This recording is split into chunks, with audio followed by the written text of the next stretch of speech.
বান্দরবান বাংলাদেশের ৩টি পার্বত্য জেলার মধ্যে অন্যতম। সাঙ্গু মাতামুহুরী বেষ্টিত বান্দরবানকে সবাই পর্যটন নির্ভর জেলা হিসেবে চিনলেও শিক্ষা, সংস্কৃতি, কৃষি কোনো কিছুতেই যেন পিছিয়ে নেই। আর সৃষ্টিকর্তা যেন বান্দরবন তৈরির সময় একটু বেশিই মনোযোগী ছিলেন। সরকারি ও বেসরকারিভাবে বাংলাদেশের সর্বোচ্চ চূড়ার অধিকারী একমাত্র জেলা হিসেবে রয়েছে দুই দেশের সাথে সীমান্ত। বান্দরবন এমনই একটি স্থান যেখানে দূর থেকেই শোনা যায় ঝর্ণার ধ্বনি, আলিঙ্গন করা যায় মেঘের সাথে। প্রায় ৭ বছর পর আবারও আমার যাবার সৌভাগ্য হলো বান্দরবান। গন্তব্য রুমা উপজেলার বগালেক ও সরকারিভাবে দেশের সর্বোচ্চ চূড়া কেওক্রাডাং। আর বগালেক ও কেওক্রাডাংকে নিয়েই শুরু করতে যাচ্ছি ৪ পর্বের ১০ম সিরিজ। সম্পূর্ণ এডিট ও মিউজিকবিহীন ভিডিওর সাথে পাবেন সম্পূর্ণ ভ্রমণ গাইডলাইন। তো ভিউয়ার্স, চলুন প্রথমেই যাত্রা শুরু করি ঢাকা থেকে বান্দরবনের উদ্দেশ্যে। দিনটি ছিল ৪ ডিসেম্বর ২০২৫। আমাদের যাত্রা শুরু হয় রাত ১০টা ৩০ মিনিটে ঢাকার ফকিরাপুল বাস স্ট্যান্ড থেকে। এই যাত্রায় সফরসঙ্গী হিসেবে বেছে নিয়েছি সার্ভিস মাস্টার হিসেবে খ্যাত ইউনিক সার্ভিসকে। জনপ্রতি ভাড়া ছিল ৮৭০ টাকা। ইউনিক ছাড়াও মার্শা, সৌদিয়া, হানিফ, ডলফিন, শ্যামলী সহ আরও অনেক নন এসি বাস পেয়ে যাবেন। বেশিরভাগ বাসেই ভাড়া ৮৫০ থেকে ৮৭০ টাকা। এসি বাসের মধ্যে Saint Martin Hyundai, Hanif, Saudia পেয়ে যাবেন। ইকোনমি ক্লাসে ভাড়া পড়বে ১২০০ টাকা এবং বিজনেস ক্লাসে ভাড়া পড়বে ১৮০০ টাকা। তবে আমার লাইফের অন্যতম একটি নিরাপদ জার্নি ছিল আজকের জার্নিটি। পরিবার নিয়ে জার্নি করার জন্য একদম পারফেক্ট। ইউনিকের সাথে আমার এই সম্পূর্ণ জার্নির একটি ব্লগ আমার অন্য একটি ইউটিউব চ্যানেল ট্রাভেল উইথ হাসানুলে দেয়া আছে। ডেসক্রিপশন বক্সে লিংক দেয়া থাকলেও আপনারা চাইলে দেখে আসতে পারেন।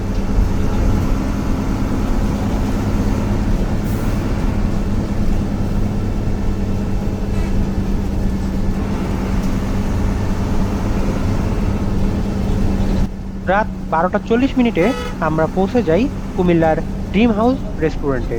চট্টগ্রাম অভিমুখী ইউনিকের সকল বাস এইখানেই যাত্রাবিরতি দিয়ে থাকে। নিজের বইয়ের হাতের বানানো রুটি, ডিমবাজি ডাল, হোটেলের ডাল, বাসার ডিম। টেস্টটা হলো অসাধারণ। রায়হান, রাত বাজে একটা। কেমন লাগছে রাত্রের খাবার? সন্দেহ অনেক বৌদি খুব ভালো রান্না করছে।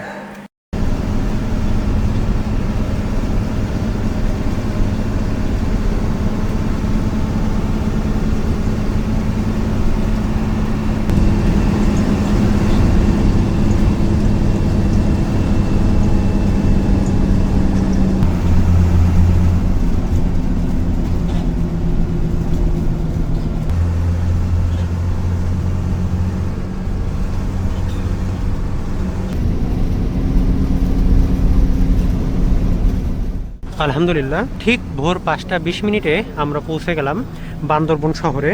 চালকের প্রশংসা না করে পারছি না। একটা সিঙ্গেল হার্ড ব্রেক ছিল না, কোনো রাফ ড্রাইভিং ছিল না। তা সত্ত্বেও মাত্র ৬ ঘন্টা ২০ মিনিটেই আমরা চলে আসলাম বান্দরবন শহর থেকে।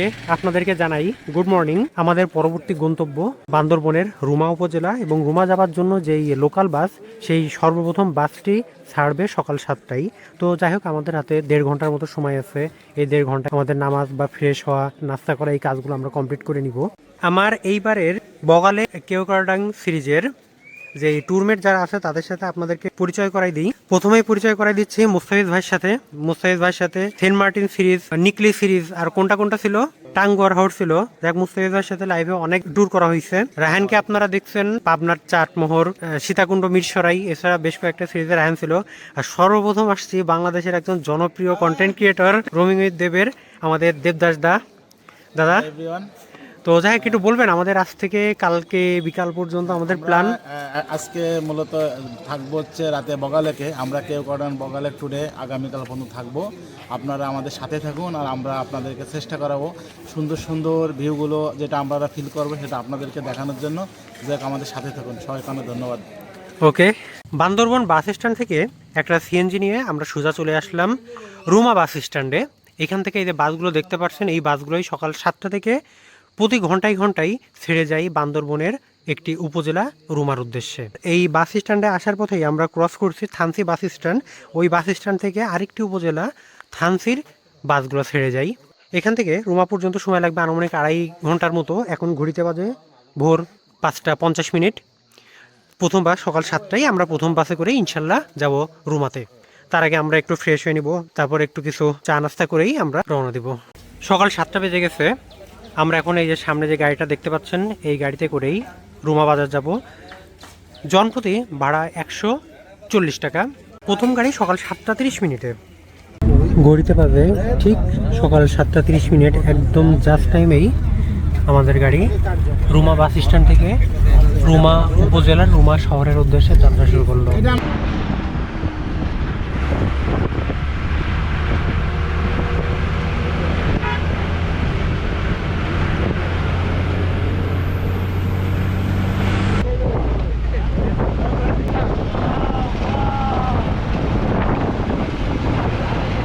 বান্দরবন শহর থেকে বাইর হবার পর থেকেই 2 রুটের 2টি বাস পরপর চলতে থাকে।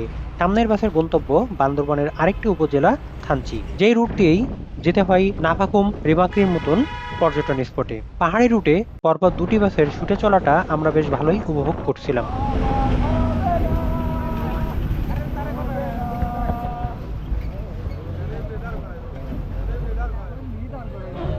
এখন বাজে ঠিক সকাল 8টা 35 মিনিট। রুমা বাস স্ট্যান্ড থেকে আমাদের যাত্রা শুরু করার পর 1 ঘন্টা 5 মিনিটের মধ্যে আমরা চলে আসলাম ওয়াই জংশনে। এই জায়গাটি ওয়াই জংশন কেন, কারণ এদের সামনেই ওয়াই জংশনের পয়েন্ট। ওখান থেকে এই উপরের রাস্তাটা চলে গেছে সোজা বান্দরবনের থানচি উপজেলা, এই রাস্তাটা চলে গেছে বান্দরবনের আরেকটা উপজেলা রুমা।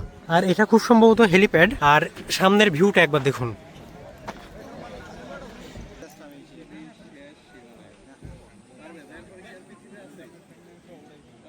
ওয়াই জংশন থেকে আমাদের এখানে বাসের চেকিং শেষ। এখন আমরা আবার রুমার দিকে রওনা হলাম। আর ওয়াই জংশনের পর থেকে আমরা সবাই ছাদে উঠে গেছি। দাদা, আপনার অনুভূতি কি? ও সেই সেই জীবনে কি আছে ভাই। এই যে আমরা এখানকার লোকাল দাদাদের সাথে এখন জার্নি করব। বাসের সাথে চলাটা বেশ ঝুঁকিপূর্ণ হলেও জার্নিটা আমার সারা জীবন মনে থাকবে। প্রাকৃতিক সৌন্দর্যের কথা বাদে দিলাম, স্থানীয় দাদাদের সাথে জার্নিটা অনেক ভালো ছিল।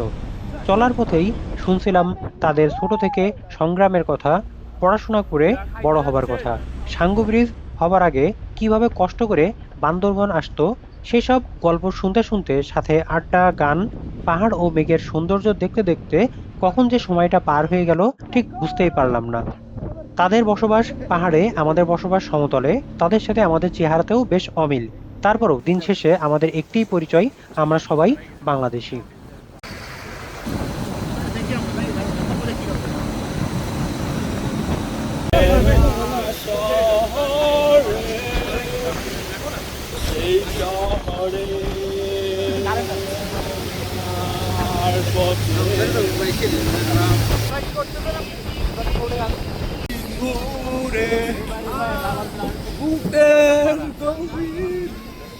শুনেছি জমে থাকা নীল বেদনার রাতে, এই শহরে যে বাদামন।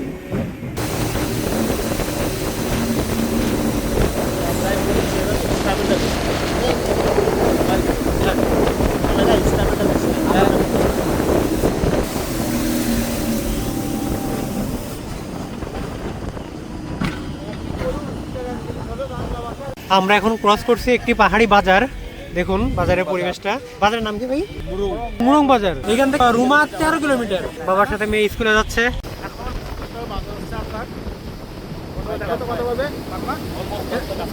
এখন 10টা কাছাকাছি। আমরা আরো একটি খুব সুন্দর একটি গ্রাম এখন ক্রস করছি। দেখুন গ্রামটা কি পরিষ্কার পরিচ্ছন্ন, মানে শহর থেকে এত দূরে থেকেও তারা পরিষ্কার পরিচ্ছন্নতা কত সুন্দর বুঝে। দেখুন কোনো ময়লা পাবেন না এখানে।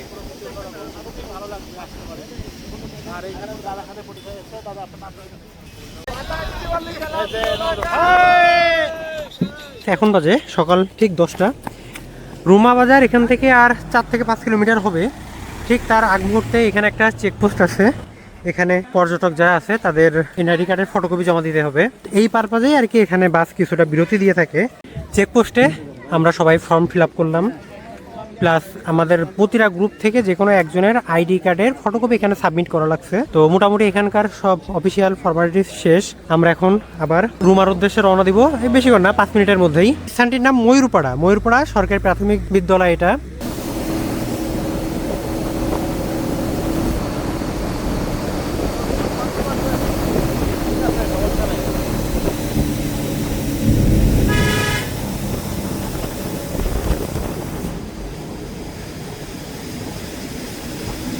সামনেই সাঙ্গু ব্রিজটা দেখা যাচ্ছে। আমরা কিছুক্ষণের মধ্যে সাঙ্গু ব্রিজটি ক্রস করব।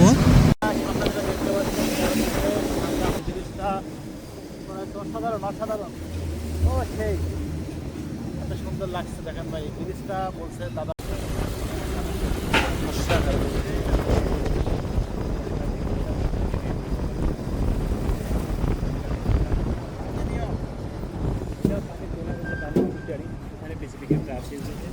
আলহামদুলিল্লাহ, এখন বাজে সকাল 10:30। ঠিক 3 ঘন্টায় আমরা পৌঁছে গেলাম রুমা টার্মিনাল। দাদা কিন্তু উকিল, কুষ্টিয়া ইসলামী ইউনিভার্সিটি থেকে গ্রাজুয়েশন কমপ্লিট করছেন। দাদা হচ্ছে রুমার স্থানীয়, উনি এখন বান্দরবন কোর্টে অ্যাডভোকেট হিসেবে আছেন। রুমা বাস টার্মিনালের বিল্ডিং এটি। এই সামনের ভিউটা দেখুন, এইটা সাঙ্গু নদী। সাঙ্গু নদী যে পানির প্রবাহটা এখানে অত বোঝা যাচ্ছে না, জাস্ট এই যে এই মাঝেই পড়ছে আর কি পানির প্রবাহটা। আর পাহাড়ি কৃষি জমিটা দেখুন, একদম মনে হচ্ছে সম্পূর্ণ এটা নিউজিল্যান্ড। তো আমাদের দেশটাও যে কতটা সুন্দর সেটা আসলে ঘর থেকে বাইরে না হলে বুঝতে পারবেন না। পাহাড়, কৃষি জমি, বাড়িটা দেখুন, অসাধারণ।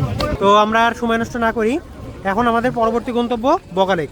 রুমা বাস টার্মিনাল থেকে রুমা বাজারের দূরত্ব 1.5 কিলোমিটার। মোটামুটি 5 থেকে 7 মিনিটের মধ্যেই আমরা রুমা বাজার পৌঁছে যাই। এরই সাথে আমরা আজকের পর্ব থেকে এখানে বিদায় নিচ্ছি। পরবর্তী পর্বে আপনাদেরকে দেখাবো আমরা কিভাবে রুমা বাজার থেকে বগালেক পৌঁছালাম, বগালেকে কিভাবে সময়টা কাটালাম। তো ভিউয়ার্স, সেই পর্যন্ত আপনারা সবাই সুস্থ থাকুন, ভালো থাকুন।